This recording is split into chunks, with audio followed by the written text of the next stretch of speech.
ஆனால் இன்னைக்கு சனாதன தர்மம் அழிந்து போய்கொண்டிருக்கிற காரணத்தினால்தான் தந்தையை தாய் சொன்னால்தான் தந்தைக்கு தாய்க்கு என்றால் ஒரு குழுவிடம் ஒரு குழந்தை ஒப்படைக்கிறார்.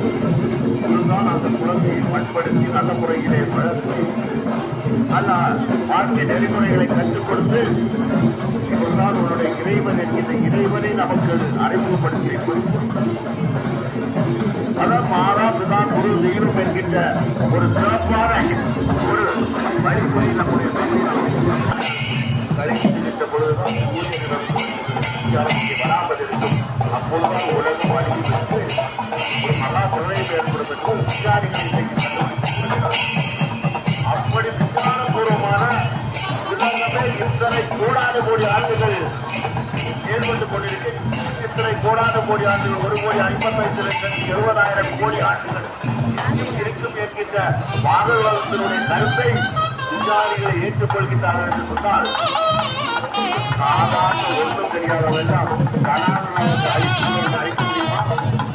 நாம் என்ன கலக்க வேண்டும்? நாம் எப்படி தர்மத்தை பின்பற்றிக் கொண்டிருக்கின்றோம்? நம்முடைய தர்மம் என்பது வேதங்கள், அடிப்படை வேதங்கள். வேதங்கள் என்பது யாரால் தீர்க்கப்பட்டதல்ல, எழுதப்பட்டதல்ல. வேத வியாசம் அதை